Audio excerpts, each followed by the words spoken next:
Hello everyone, welcome to the Zorawar classes. और आज का हमारा एक फ्रेश टॉपिक रहेगा लैंग्वेज टीचिंग। तो लैंग्वेज टीचिंग से रिलेटेड क्वेश्चंस करेंगे हम अपनी आने वाले क्लासेस में।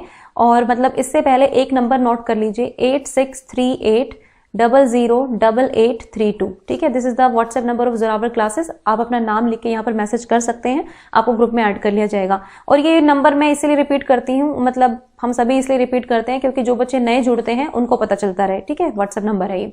चलिए हम अपनी आज की क्लास स्टार्ट करते हैं बिना किसी देरी के। फर्स्ट क्वेश्चन है प्रिडिक्शन एज ए सब स्किल इज एसोसिएटेड विद। ठीक है, तो मतलब प्रिडिक्शन जो है एक उप कौशल कह सकते हैं इसको हम। देखो प्रिडिक्शन की हिंदी जो है भविष्यवाणी भी होती है, पूर्व कथन भी कहते हैं इसको, है ना। जो भी आपको हिंदी में सही लगता हो देख लेना एक बार। तो ये सब स्किल है यानी कि उप कौशल है, किससे संबंधित है ये हमें देखना है। ठीक है, तो ड्राफ्टिंग से है, समराइजिंग से है, नोट मेकिंग से है या फिर रीडिंग से है, ये हमें पता लगाना है। तो देखो इनमें से कौन सा ऑप्शन सही है, आप अपने अकॉर्डिंग आंसर दो पहले, फिर मैं आपको समझाती हूँ। जो प्रिडिक्शन होता है वो कब करते हैं हम, है ना। देखो जब हम कोई भी कहानी पढ़ते हैं, जब हम रीडिंग करते हैं किसी भी कहानी में, तो सिर्फ रीडिंग का मतलब ये नहीं है कि आपने वर्ड्स पढ़ते गए दिमाग में कुछ जा नहीं रहा है। आपने SUN सन पढ़ा, लेकिन सन का मतलब जब तक आपको नहीं पता है, आप उसका कंटेक्स्ट नहीं समझ पाए हैं, तो आप रीडिंग नहीं कर रहे हैं। बेसिकली प्रिडिक्शन जो है ये रीडिंग स्किल होती है, रीडिंग की सब स्किल है। ठीक है, देखो रीडिंग में भी 3 तरह की एक्टिविटी होती है। एक तो होती है प्री रीडिंग, उसके बाद एक होती है वाइल रीडिंग। ठीक है, वाइल रीडिंग बोलते हैं इसको। ये एक्टिविटीज हमें कराई गई थी BLED में। उसके बाद होती है पोस्ट रीडिंग।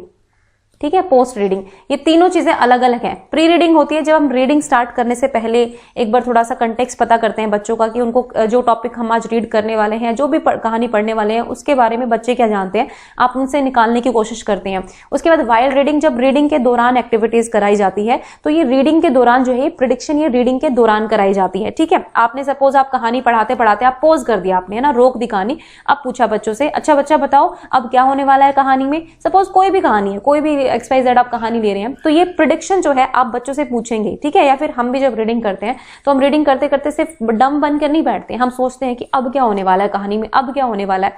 तो ये एक एक्टिविटी होती है प्रिडिक्शन की, ये स्किल डेवलप करने के लिए बच्चों में, ताकि बच्चे भी जो है प्रिडिक्ट कर पाए, है ना। सिर्फ वहां पे पैसिव ना बन के बैठे रहे, बल्कि एक्टिव लर्नर बने और बताएं कि कहानी में क्या होगा। ठीक है, जैसे वो खरगोश और कछुए वाली कहानी है ना, उसका नया वर्जन आ चुका है, आप लोगों को पता होगा। तो इसमें पहले खरगोश हार जाता है, लेकिन अब जो है खरगोश इसमें जीत जाता है नए वर्जन में। तो ये हमारे प्रोडिक्शन के ऊपर ही डिपेंड करता है कि हम कहानियों को किस दौरान किस एंड तक पहुंचा सकते हैं। ठीक है, तो प्रिडिक्शन इज एन इंपॉर्टेंट सब skill of reading skill. Okay, I hope कि क्लियर हो गया होगा। बिल्कुल करेक्ट आंसर है ये, किसी कंफ्यूजन में मत रहना। ठीक है, जो मेरे को लगेगा ना कि डाउट है, मुझे खुद डाउट है इस क्वेश्चन पर थोड़ा सा, तो मैं आपको बोल दूंगी कि हाँ भाई ये मुझे थोड़ा सा डाउट है। ओके, नेक्स्ट है आपका क्वेश्चन है minimal pairs are used to give practice in. तो मिनिमल पेयर्स होते हैं। ठीक है, अब ये मिनिमल पेयर्स की एग्जैक्ट हिंदी क्या है ये मुझे नहीं पता है। ठीक है, लेकिन आप जब मीनिंग समझेंगे तो आपको समझ में आ जाएगा। तो हिंदी मीडियम वाले बच्चों से मैं सॉरी कहना चाहूंगी कि मुझे एग्जैक्ट हिंदी मिली नहीं। ठीक है, आपको अगर पता चला हो तो प्लीज आप लिख देना। तो ये जो है किस प्रकार के अभ्यास में दिए जाते हैं। ठीक है, रीडिंग में दिए जाते हैं, वोकैब में दिए जाते हैं, स्ट्रक्चर संरचना को समझाने के लिए, या उच्चारण के लिए दिए जाते हैं, ये आपको मुझे बताना है। देखो वैसे अगर हम मिनिमल पेयर्स की बात करें तो सबसे पहले आपको इसका मतलब पता होना चाहिए। देखिए मिनिमल पेयर्स वो होते हैं जिसमें साउंड जो है एक तरह की होती है, लेकिन एक चीज का डिफरेंस होता है, मतलब एक तरह के साउंड का डिफरेंस होता है। जैसे मान लीजिए मैं लिखती हूँ MAT मैट, फिर मैंने लिखा CAT कैट। हम सबको पता है ये राइमिंग वर्ड्स हैं। ठीक है, लेकिन यहाँ पे मैट कैट में यहाँ पे क की साउंड है आगे और यहाँ पर म की साउंड है। ठीक है, आप पीछे सेम है वर्जन, तो यानी कि एक साउंड का डिफरेंस है यहाँ पे। फोनोलॉजिकल जो साउंड होती है आप सभी को पता है, फोनीम्स या फोनोलॉजिकल साउंड हम कहते हैं ना इंग्लिश में, तो ये यहाँ पर थोड़ी सी गड़बड़ है यहाँ पे, मतलब एक ही चीज में डिफरेंस होगा। ठीक है, जैसे कि अगर हम कहें LIT लिट, PIT पिट, ठीक है, तो प और ल की साउंड में डिफरेंस है। ठीक है, और भी बहुत सारे रीजन हो सकते हैं, जैसे कि BIN बिन, BEAN बीन, है ना, ये भी एक ही साउंड का डिफरेंस है। इसमें हम थोड़ा लंबा खींच रहे हैं, इसमें एकदम से बिन बोल देते हैं। तो मतलब ये कुछ ऐसे पेयर्स होते हैं जिनको हम मिनिमल पेयर्स बोलते हैं। अब आपको समझ में आ गया है तो आप मुझे आंसर इसका कर पाएंगे, आई होप। ठीक है, देखो मुझे नहीं पता ये क्वेश्चन कहाँ पूछा गया था, CTET का एग्जाम है कि DSSB में पूछा गया है, कहीं एक जगह पूछा गया है, फिर मेरे ख्याल से ये रिपीट भी हुआ है क्वेश्चन। ठीक है, तो आप बताओ क्या आंसर होगा। देखो इसका जो करेक्ट ऑप्शन होगा वो होगा ऑप्शन नंबर D। वैसे अगर मैं जिस बुक से मैंने क्वेश्चन लिया है वहां पर इसका आंसर संरचना दिया हुआ है, पर मैं एज इट इज आपको आंसर नहीं कराती हूँ, पहले अपनी खुद समझती हूँ कि क्वेश्चन क्या है वो क्या है। ठीक है, बुक में आंसर स्ट्रक्चर्स दिया हुआ है, लेकिन मेरे अकॉर्डिंग स्ट्रक्चर नहीं होगा। आप भी इसको सर्च करिएगा एक बार, क्योंकि मिनिमल पेयर्स मैंने आपको समझाया कि क्या होते हैं। इनका वो ना उच्चारण से होता है कि हम उच्चारण सही बोले। कई बार क्या होता है कि हम कहते हैं ना BIN बिन और BEAN बिन, तो बच्चे सेम पढ़ते हैं, बिन बीन ऐसे पढ़ेंगे, ठीक है। लेकिन बच्चे क्या करते हैं, स्टार्टिंग में बिन बिन बोलते हैं, इसको बिन पढ़ लिया तो इसको भी बिन पढ़ेंगे, ठीक है। तो होता क्या है कि ये प्रोनाउंसिएशन के लिए, यानी कि उच्चारण सही करने के लिए, प्रोनाउंसिएशन सही करने के लिए हम सिखाते हैं बच्चों को, ठीक है। इनके पेयर्स हम जोड़े कराते हैं ताकि बच्चों को ये क्लियर कट याद रहे कि भाई इसमें साउंड का डिफरेंस है। जैसे CAT कैट है, MAT मैट है, तो यहाँ पर साउंड का डिफरेंस है, ये प्रैक्टिस कराते हैं। अब ये प्रोनाउंसिएशन की एक्सरसाइज होती है। आप लोग भी थोड़ा सर्च करना, एंड आई होप कि आपको भी आंसर उच्चारण ही मिलेगा, ठीक है। जो साइट्स होती है ना जो सीधे आंसर दिए रखती है, उनको भाई आप ब्लाइंडली फॉलो मत किया करो, क्योंकि हर चीज ये ठीक नहीं होती है। क्योंकि मिनिमल पेयर्स का अगर मतलब देखें उस हिसाब से प्रोनाउंसिएशन से रिलेटेड है, ठीक है, स्ट्रक्चर से रिलेटेड इसमें नहीं है। ओके, तो ये डी जो है इसका करेक्ट ऑप्शन होगा। कई जगह इसका आंसर सी भी है, कई जगह इसका आंसर डी भी है, मतलब मैं आपको सब क्लियर कर रही थी बस। नेक्स्ट क्वेश्चन है, language skill should be taught. भाई लैंग्वेज स्किल जो है, भाषाई कौशल पढ़ाने चाहिए कैसे? इमिटेशन के थ्रू, अनुकरण के थ्रू, पृथक करके, या फिर आइसोलेशन कर लीजिए, या फिर आप इमिटेट करके सिखाइए बच्चों को, मतलब नकल करके एक तरह से कह सकते हैं, थ्रू क्लियर एक्सप्लेनेशन, या फिर आपको स्पष्ट परिभाषा देनी चाहिए तब आपको लैंग्वेज स्किल सिखानी चाहिए, या फिर एक एकीकृत मैनर से सिखाना चाहिए, ठीक है। तो आप बताइए क्या आंसर होगा इसका। आई होप कि आपने पिछली जो भी मेरी क्लासेस ली हैं तो आपको इतना तो आइडिया होगा कि क्या इसका आंसर आएगा।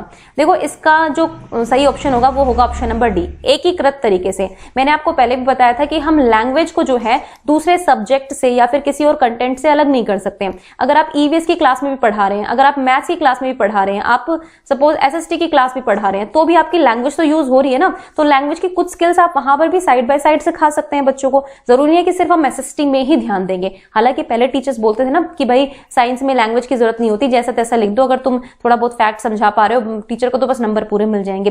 लेकिन मैं कहती हूँ ऐसा हमें नहीं सोचना चाहिए कि नहीं भी ठीक है, लैंग्वेज का क्या फर्क पड़ता है। हर क्लास एक लैंग्वेज की क्लास है अगर आप देखें तो, ठीक है। तो हमें लैंग्वेज को हमेशा इंटीग्रेटेड मैनर में पढ़ाना चाहिए, अलग तरीके से तो हमें पढ़ाना नहीं चाहिए, सिर्फ नकल करके भी नहीं पढ़ा सकते। और आपने सिर्फ क्लियर स्पष्ट परिभाषा दे दी, भाई ये रीडिंग होती है, राइटिंग होती है, लिसनिंग होती है, तो कैसे हो पाएगा? इस तरह से नहीं हो पाएगा। तो option number D is the correct option.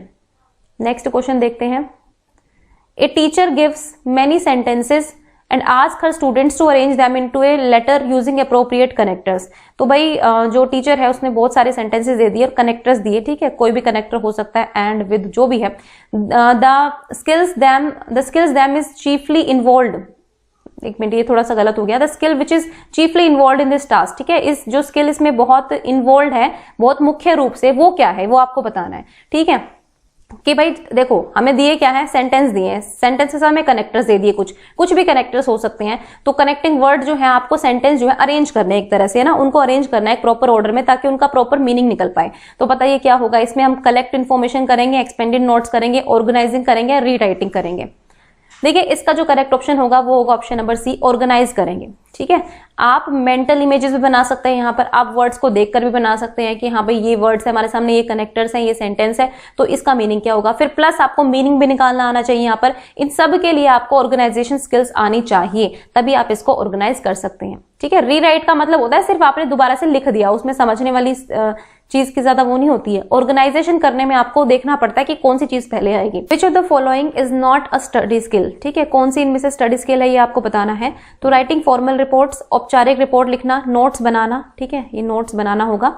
Using a dictionary का प्रयोग करना, या फिर सूचना प्राप्त करना एक विश्वकोश से, ठीक है, ये बताना है।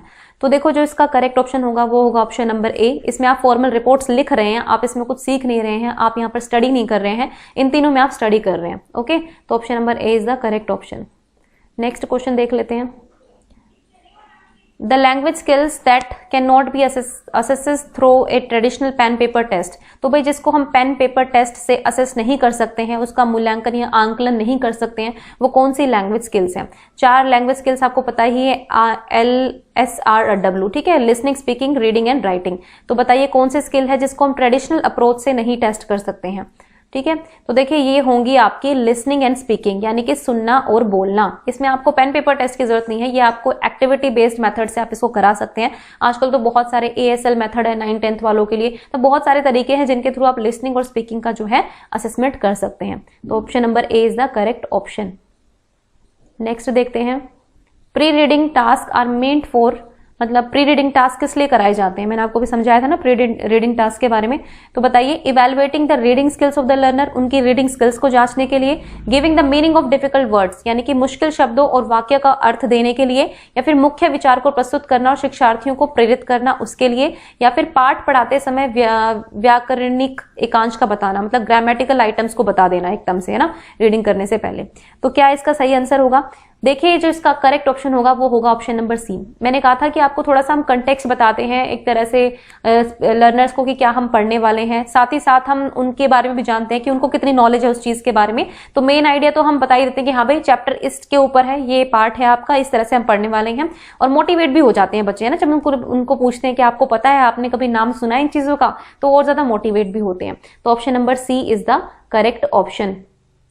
नेक्स्ट देखते हैं, when a teacher asks her students to write a letter after having a group discussion, एक ग्रुप डिस्कशन के बाद जो है टीचर अपने बच्चों को कहते हैं कि आप लेटर लिखो, तो वो क्या कर रही हैं ये आपको बताना है। Adopting the direct method of language teaching, direct method use कर रही हैं, इंटीग्रेट कर रही हैं डिफरेंट लैंग्वेज स्किल्स को, फॉलोइंग ए ट्रेडिशनल मेथड, या फिर likely to confuse the students, है ना, या फिर उनको भ्रमित कर रही है, उनको कंफ्यूज कर रही है, या फिर पारंपरिक विधि अपना रही है, ये आपको बताना है। तो देखो यहाँ पर जो क्या होगा ना, उसने क्योंकि बच्चों को मतलब डिस्कशन हुआ बच्चों से प्रॉपर, ठीक है, पहले डिस्कशन कराया, उसमें बच्चों ने भी पार्टिसिपेट किया होगा चर्चा के माध्यम से, और फिर उनको लेटर लिखने के लिए बोला गया है। तो यहाँ पर हम कह सकते हैं कि उन्होंने डिफरेंट लैंग्वेज स्किल्स को यूज किया है। पहले डिस्कशन किया है ना, डिस्कशन में स्पीकिंग भी आ गया आपका, लिसनिंग भी आ गया, उसके बाद आपने उनको लेटर लिखने को दिया, तो यहाँ पर हम कह सकते हैं उसके बाद उन्होंने राइटिंग स्किल्स को यूज किया। तो यहाँ पे डिफरेंट तरह की जो स्किल्स है उनको इंटीग्रेट करने की कोशिश की गई है, उनका एकीकरण करने की कोशिश की गई है, ठीक है। नेक्स्ट देखते हैं, teaching grammar is useful to, this is very very important question, और ये बहुत एग्जाम्स में आया है, सिर्फ एक एग्जाम में नहीं आया, मैंने इसको बहुत एग्जाम्स में देखा है। तो बताइए क्या होगा कि ग्रामर जो है यूजफुल होती है किस लिए, ये आपको बताना है। एक्यूरेसी के लिए, फ्लुएंसी के लिए, लिटरेसी के लिए, न्यूमरेसी के लिए, ये आपको बताना है। तो बताइए फटाफट से क्या आंसर होगा। देखो न्यूमरेसी तो हटाई दो, this is related to maths, ठीक है। फिर लिटरेसी की बात करें तो साक्षरता में पढ़ना लिखना सब कुछ आता है, लेकिन यहाँ पे स्पेसिफिक क्वेश्चन है भाई ग्रामर हम क्यों पढ़ाते हैं ना, व्याकरण शिक्षण किस लिए करते हैं, तो लिटरेसी भी यहाँ से हट जाएगा। अब बात है फ्लुएंसी की और एक्यूरेसी की, ठीक है। देखो एक्यूरेसी होता है मतलब बिल्कुल ठीक करें जब आप चीजों को, ठीक है, और फ्लुएंसी होता है कि आप किसी लैंग्वेज में कितने फ्लुएंट है बात करने में, है ना, आप बिना रुकावट के बोल पा रहे हैं। तो इसका जो करेक्ट ऑप्शन होगा वो होगा option number A, grammar is related to accuracy, okay. और जो हम कहते हैं ना स्पीकिंग आपकी स्पेशली रिलेटेड होती है आपकी फ्लुएंसी से, धारा प्रवाहित, मतलब इसको हिंदी में क्या कहेंगे नहीं पता, बारंबारता भी कहते हैं शायद, है ना, या देख लेना एक बार जो भी है, वो तो फ्रीक्वेंसी को बोलते हैं आई थिंक, मतलब देख लेना हिंदी में क्या कहते हैं। देखो एक्यूरेसी, जब हम ग्रामर पढ़ते हैं ना, जब आपके क्वेश्चंस आते हैं इंग्लिश ग्रामर के, तो आपको बिल्कुल सटीक आंसर देना पड़ता है, किसी भी उसकी गुंजाइश नहीं रहती। लेकिन जब हम फ्लुएंटली बोलते हैं ना, तो हमारा जो बोलने का स्टाइल है, हमारी फ्लुएंसी मैटर करती है, हम ग्रामेटिकल मिस्टेक्स को नहीं फॉलो करते हैं। जब हम किसी से बात करते हैं fluently, suppose you are fluent in English and you are talking in English to someone, ठीक है, तो मतलब आप ये देखेंगे कि वो बंदा कितना फ्लुएंट है। आप फ्लुएंसी में हम बेसिकली स्पीकिंग में हम क्या करते हैं ना, हमें इतना ज्यादा ग्रामेटिकली करेक्ट होने की जरूरत नहीं होती है, कुछ चीजें बोलचाल में ही बोलते बोलते अपने आप वो मतलब यूज में आने लगती हैं, तो उनके हम ग्रामर पर नहीं जाते हैं। लेकिन जब आप एग्जाम में बैठते हैं, कहीं भी बैठते हैं, तो आपको ग्रामर की जरूरत होती है, आपको पकड़ होनी चाहिए ग्रामर में, आप तभी क्वेश्चन ठीक कर पाएंगे, यानी कि वहां पर जो है एक्यूरेसी की बहुत ज्यादा जरूरत होती है। और I am very very sure that this is the right answer, accuracy. तो प्लीज कोई डाउट मत रखना मन में, ठीक है। आपने कहीं से भी पढ़ा हो, मैं आपको बता रही हूँ कि this is the exact answer, ये मैं पढ़ के ही आपको बता रही हूँ, ठीक है, तो कोई उसकी गुंजाइश नहीं है। नेक्स्ट है picture comprehension is effective to promote. देखो हम कई बार क्या करते हैं ना, क्लास में 4th 5th से हम केवीएस में शुरू कर देते थे, मतलब 4th क्लास से, मैंने खुद 4th क्लास से स्टार्ट किया था बच्चों को देना, पिक्चर देते थे हम, वर्कशीट, ठीक है, पिक्चर दे दी हमने, और हम कहते थे हिंदी में भी और इंग्लिश में भी कि 5 सेंटेंस बनाओ आप पिक्चर को देखकर, ठीक है। तो ये बेसिकली किस लिए इफेक्टिव होती है वो बतानी है आपको, ठीक है। तो आप बताइए क्या होगा इसमें। वैसे इसमें एक ऑप्शन है नहीं बना, वो भी होता है इसका। तो दिस इज आर्टिस्टिक स्किल है, ये मतलब कलात्मक कौशल है, बोलने का कौशल, सुनने का कौशल, या साक्षरता कौशल, ये आपको बताना है। तो देखिए जो पिक्चर कॉम्प्रिहेंशन होता है ये आपका इंपॉर्टेंट होता है स्पीकिंग स्किल्स के लिए, और राइटिंग के लिए भी होता है, ओके राइटिंग के लिए भी होता है। पहले आप पिक्चर देखिए, आपने पहले टीचर ने सपोज आपको पिक्चर दिखा दी और उसने स्पीकिंग का टेस्ट लिया, हाँ भी बताओ पिक्चर में क्या हो रहा है, फटाफट बताओ। तो बच्चे के सामने वर्ड्स भी नहीं लिखे हैं, उसके सामने सिर्फ पिक्चर है, वो उस पिक्चर को देख के बोलेगा तो स्पीकिंग उसकी अच्छी होगी। या फिर हम ये राइटिंग एक्सरसाइज भी दे सकते हैं कि पिक्चर दे दी और आपने 5 सेंटेंस बच्चों को लिखने को दे दिए, ये भी उसका असेसमेंट हो गया एक तरह से, है ना। फॉर्मेटिव में भी आ सकता है, समेटिव में भी यूज हो सकता है, ठीक है। तो गाइज इसका आंसर होगा option number B. So this was the video for today. और मतलब ऐसे ही लगातार मेहनत करते रहिए, क्योंकि लगातार मेहनत से ही आपको सफलता मिलेगी। और कई बार मैं मानती हूँ, कई बार हमारा मन ऐसा हो जाता है कि नहीं क्यों पढ़ रहे हैं, मतलब इतना वैकेंसी निकल रही है, मतलब बहुत हताश हो जाते हैं, निराश हो जाते हैं। घर वालों के ताने अलग होते हैं। कई बच्चे मुझे लिखते हैं, मेल में भी लिखते हैं कि मैम बहुत ज्यादा मतलब घर वाले ताने दे रहे हैं, शादी के लिए फोर्स कर रहे हैं, ब्ला ब्ला, बहुत सारी चीजें होती हैं, है ना। लेकिन मैं कहूंगी कि क्योंकि आप उस सिचुएशन में हैं, आपको खुद से ही निकलना पड़ेगा। मैं या कोई और भी, अंकित सर कह लीजिए, कोई भी आपको निकाल नहीं सकता उस सिचुएशन से। वो आप ही हैं जो खुद कुछ कर सकते हैं। हम सिर्फ गाइडेंस दे सकते हैं। आपको थोड़ा सा अपने आप को संभालना पड़ेगा, थोड़ा अपने आप को बूस्टअप करना पड़ेगा, मोटिवेट होते रहना पड़ेगा। भले मोटिवेशनल वीडियो देखा है, कुछ भी देखो, इस तरह की चीजें भी देख लिया करो। हर बार पढ़ाई जरूरी नहीं होती है, कई बार हमें मोटिवेशन के लिए भी कुछ चाहिए होता है ना। तो मैं कहूंगी कि वैकेंसी नहीं आ रही है तो तब तक आप लोग जो है थोड़ी बहुत मोटिवेशनल वीडियो देखा करो और देखो किस तरह से लोगों ने अपने जीवन में सफलता पाई है। एंड आई थिंक आपको वो जरूर हेल्प करेगी। Best wishes to all of you and thank you for watching the Zorawar classes.